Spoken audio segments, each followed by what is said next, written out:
Welcome to the T-Bird Zone, streamed every week online at SUTBirds.com and SUUnews.com. Spring has finally sprung as we are in studio with softball coach Kyle Magnusson. May not look like it, but softball season starting up this weekend. Let's talk a little bit about the preseason poll, and we talked a little bit about this before. Southern Utah's picked 4th. Do you feel that's kind of a fair shake of how the teams may finish at the end of the year? Yeah, the teams that are ahead of us all get their pitching back, so that's the main thing. And we get our pitching back, and it's the way it finished last year is exactly the way the poll turned out, which I kind of expected. Right, but with UMKC, I think is picked 1st, North Dakota State 2nd, IPFW 3rd, and all those pitchers coming back. Yep. Let's talk a little bit about the team coming back for Southern Utah this year. We lost a lot of runs from the roster last year. Of those returning players, only 1/3 of the runs come back. But it's really not, news for alarm. There's a lot of power coming back with new players, new signees, especially the 3 through 7 in the lineup are potential double-digit home run hitters.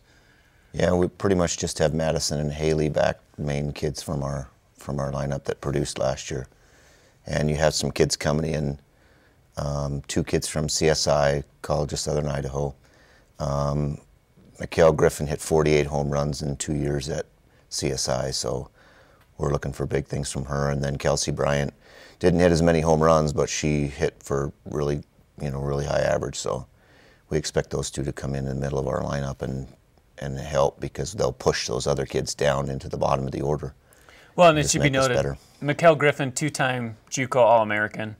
Kelsey Bryant is a member of the Canadian national team pool. So really 2 big names coming in, big players that they're going to fill that middle of the lineup. As far as pitching goes, though, not a whole lot of drop-off when the pitchers, as far as that's concerned. Heather Black and Danielle Axe made up 85% of the innings pitched last year. Both of those girls are back. And there's 3 talented freshmen that are on the team now. So what can the team expect from the pitchers? I expect a lot more consistency.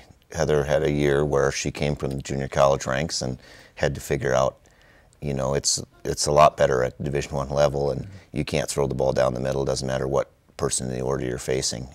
And she started to figure that out by the end of the year, that you've got to go out there every day and you can't take a day off, because, you'll get beat by a team that you shouldn't get beat by.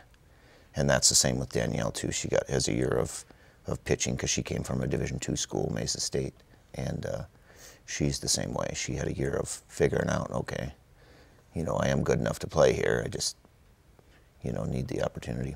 Let's talk a little bit about the 3 freshmen. Is it Amber Marlett from Las Vegas area, yep. Ashley Osler from Syracuse, and Megan Gursky, another Canadian. Yep, Saskatoon, Saskatchewan. Right. Yeah. What of those 3, who do you expect to have the biggest impact this year? I think Megan's definitely got the most potential to be good. She's been on the junior Canadian team before. She's young. She just turned 18. So she's still, growing up, but she's got a lot of ability. Schedule-wise, Southern Utah has 16 home games in February and March because we're, quote-unquote, a warm weather school in the league. Do you see that as an advantage to have so many home games early in the season as opposed to later in the season? I think it could be a real big advantage if we play our games at home, but we have a tendency to get snow and rain and unpredictable weather, and we end up having to go down and play at Dixie, and that's not, the girls don't really like that. They'd rather play somewhere else, anywhere else but there. But, oh well. Well, and there's 5 home games in the month of April, so really it's those first few home games key in setting the tone for the rest of the conference schedule. The team closes out the conference schedule at North Dakota State the beginning of the beginning of April. Do you see that really as the key series this year, or are all of them Yeah, no, I don't think we can wait that long to have. I think it's going to be, well, the first 2 weekends we play teams that we should beat. And those obviously are important. And then UMKC comes here. Or we go to Western Illinois, and then UMKC comes here. So those are 2 big ones. We tied with Western Illinois last year, but we beat them 2 out of 3, so we won the tiebreaker. And then, of course, UMKC won our league, and they get their pitcher back.